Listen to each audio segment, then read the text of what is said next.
اعوذ باللہ من الشیطان الرجیم بسم اللہ الرحمن الرحیم۔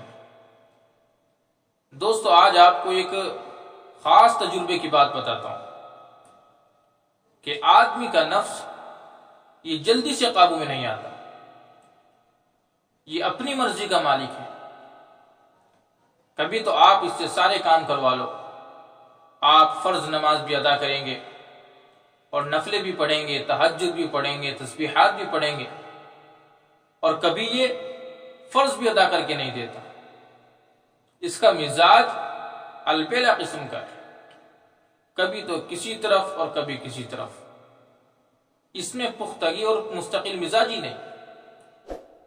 جیسے انجان گھوڑا ہوتا ہے جو سوار کے قابو میں نہیں آتا اور صحیح رفتار بھی نہیں پکڑتا، تو یہی حال نفس کا بھی ہے کہ یہ بغیر راضی ہوئے صحیح کام نہیں کرتا۔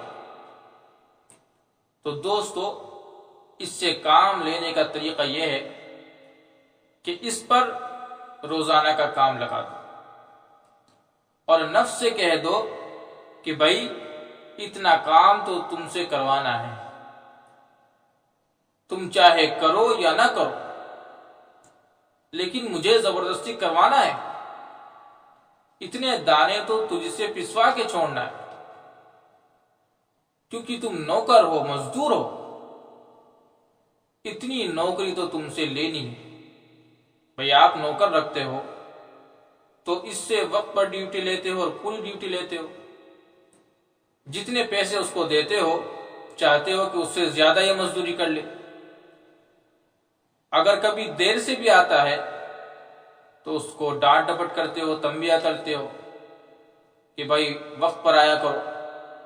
اسی طرح ہم بھی اللہ رب العزت کے نوکر ہیں، ملازم ہیں، بندے ہیں۔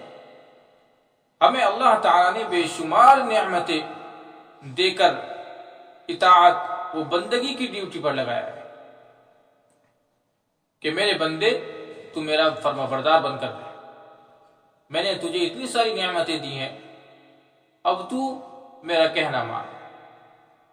تو اللہ کے بندے نفس کے ساتھ طے کر لیتے ہیں کہ بھائی اتنا کام تو تم سے کروانا ہے، اتنی نفلیں تو تم سے پڑھوانی ہیں، اتنی تسبیح تو روزانہ تم سے پڑھوانی ہے، اتنا قرآن تو تم سے روزانہ پڑھوانا ہے، کیونکہ تم نوکر ہو۔ چنانچہ نفس سے کہو کہ اتنا ذکر و تسبیحات تم سے کروانی ہے۔ اور اس طرح اللہ رب العزت نے جن حضرات کو مال عطا فرمایا ہے وہ نفس کے ساتھ طے کر لیں کہ اتنا صدقہ تجھ سے دلوانا ہے۔ اسی طرح آگے چلے جائیے کہ نفس سے کہا جائے کہ محلے کے اندر ایک شخص کی اعانت بھی تجھ سے کروانی ہے۔ دوستو، ہمارے دعوت تبلیغ والے حضرات یہ کچھ آگے نکل جاتے ہیں۔ نیکی میں آدمی جتنا آگے نکل جائے اچھا ہے۔ اتنا کام تم سے دعوت تبلیغ کا لینا ہے۔ مسجد میں آتے ہو تو اعتکاف کی نیت سے بیٹھو، اور اس سے یہ بھی طے کروا لو کہ اتنی دیر تمہیں مسجد میں بٹھوانا ہے۔ اور اسی طرح جو خواتین ہیں وہ روزانہ یہ طے کر لیں کہ اتنی دیر تجھے مصلی پر بیٹھنا ہے۔ مصلی پر بیٹھنا بڑا بھاری کام ہے۔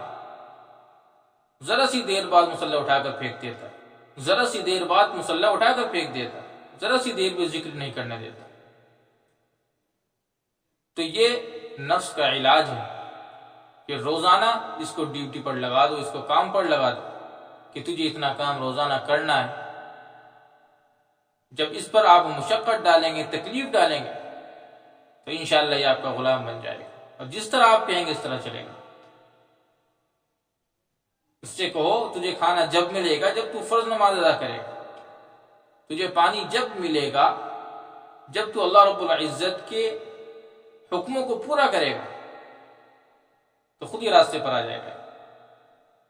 بزرگان دین، اولیاء اکرام یہی کیا کرتے تھے، اس نفس کو سیدھا راستے پر لانے کے لیے مجاہدے کیا کرتے تھے، اس کو تکلیف میں رکھا کرتے تھے، کھانا چھوڑ دیا کرتے تھے، پینا چھوڑ دیا کرتے تھے، کوئی بھی لذت کی چیز کو چھوڑ دیتے تھے، اس سے طے کرواتے تھے کہ یہ پھل تجھے جب ملے گا جب تو یہ کام کرے گا، یہ ذائقے کی چیز تجھے جب ملے گی جب تو یہ تسبیحات روزانہ پڑھے گا، اتنی نفلیں روزانہ پڑھے گا،